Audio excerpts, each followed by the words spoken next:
Hello guys, hello fire sign Leo, Aries, Sagittarius. Welcome dito sa aking channel, Kapalaran 888. Welcome. Alamin natin kung anong messages, vibration, gabay, energy para sa lahat ng mga fire sign Leo, Aries, Sagittarius. Weekend reading to guys. So pwede kayong makaresonate, gamitin mo ang iyong intuition sa panunood. Okay.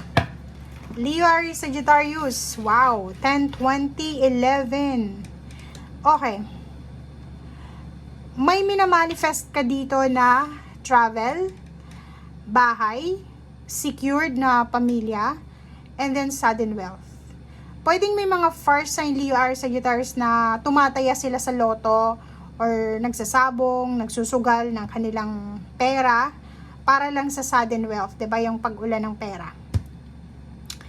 Nakikita natin dito na this weekend, pwede kang swerte ka sa ano man na chances of winnings ito. Pwedeng yun, loto, sugal, pero hindi natin ini-encourage yung mga fire sign na magsugal or kano pa man. Okay? Nakikita ko siya dito na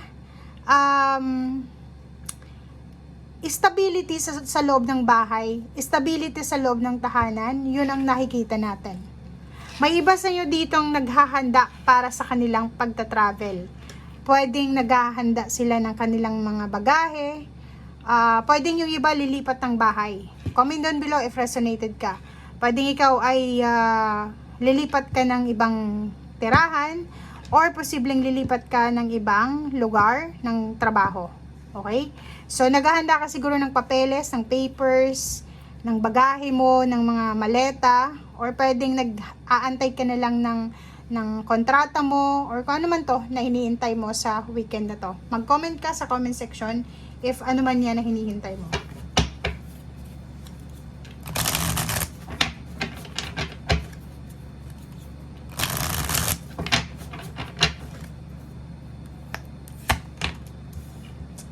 Okay. Wow. Kakaloka to. Relationship. Fire sign, Leo, Aries, Sagittarius. Mag-iingat ka. Single ka ba? Single ka ba? Kasi kung makikita mo dito, isang Gemini ang posibleng may balak na lokohin ka. Or isang Gemini ang pwedeng magbigay sa'yo ng sama ng loob sa weekend na to. Pwedeng isang Gemini ang lukohin ka sa usaping pera or pwedeng relationship siya. Comment down below guys. Nakakaloka to.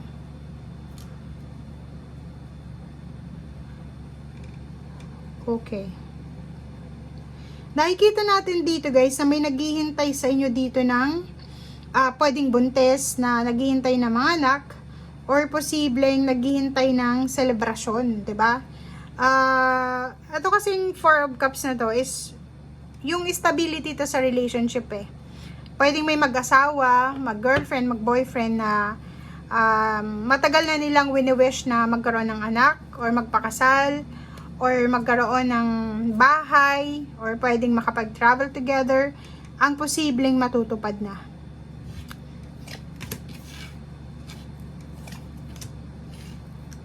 Okay. Nakikita natin dito yung Page of Cups and then Hangman and Page of Pentacles. Yung plano mo, yung plano mo regarding relationship and money ay posibleng kailangan mo munang ihang sa weekend na to. Ano yung ibig sabihin niya? If ever man may mga plano kayong gawin ngayong weekend na to regarding sa pera or regarding sa relationship, wag nyo muna daw na ituloy or pag-isipan nyo muna ng mabuti if itutuloy nyo ba yan or hindi. Oh, 'di ba? Decision making. Kailangan mo daw magdesisyon sa linggong ito, lalo na sa weekend na to, if itutuloy mo ba tong decision making mo regarding sa relationship or regarding sa pera. So, if gusto mo nang mag-asawa or gusto mo na ng pamilya, or etong trabahong to na gusto mong pasukin is yan na ba talaga?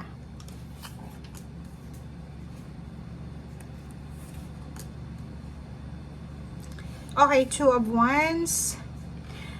Nakikita din natin dito guys na meron kang pinagpipilian. It's either dalawang relationship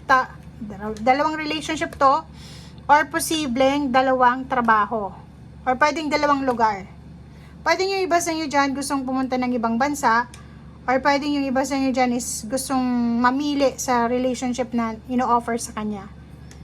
Diba? Pero meron ditong Five of Swords na sinasabi na wag mo munang parang anong tawag dito, wag ka munang maging excited. Kasi kung makikita mo dito sa right side mo, sinasabi na if may plano ka tungkol sa future mo sa pera and then money, pera and money talaga, pera and relationship, ihang mo daw muna. Okay? So dito naman, wag tayong magpadalos-dalos sa mga choices na gagawin nyo. Wag tayong magpadalos-dalos sa mga decision making na posibleng pinag-iisipan nyo. May iba din sa inyo ditong naghihintay ng pera. This weekend, may mga fire sign Leo or Sagittarius na siguro umutang ka sa bangko or umutang ka sa kung kani-kanino and then hinihintay mo yung sagot nila kung pautangin ka nila or pwedeng hinihintay mo yung sweldo mo sa linggong ito. Nine of Cups, relationship talaga to. So, it's either waiting yung iba sa inyo dyan na makapag-asawa ng mayaman or yung iba sa inyo dyan is waiting na matanggap yung limpak-limpak na salapi. May mga iba sa inyo dito na araw-araw talaga sila, tumataya sila sa loto. Yung iba, every week, nagsusugal or kung ano pa man. Sa baraha mo guys, sinasabi na kailangan mo daw na ma-realize na yung mga unrealistic ways kung paano ka kumita ng pera is hindi mo siya maaasahan kung talagang overall na victory and success yung gagawin mo. Kung makikita mo yung King of Wands dito, ito yung pwede mong asahan dito eh. Kasi yung King of Wands is yung sipag, tiyaga, dedikasyon, yung parang sakripisyo. Okay lang daw na like swertehin ka sa dito. Kasi sino ba naman ang ayaw kung halimbawa nanalo ka sa loto. Pero wag mo daw na iaasa yung iyong sudden wealth and yung sariling pag-asenso sa kung ano man ito ng mga sugal ng buhay. Kasi King of Wands, andito yung King of Wands, ito daw yung pwedeng maging puhunan mo. 'Di ba? Yung lakas mo. Lakas mo, talino mo, galing mo, passion mo, yun yung pwedeng magdala sa'yo doon sa rurok ng tagumpay mo. Okay? So, yun guys ang sinasabi ng baraha. Maraming salamat. Bye!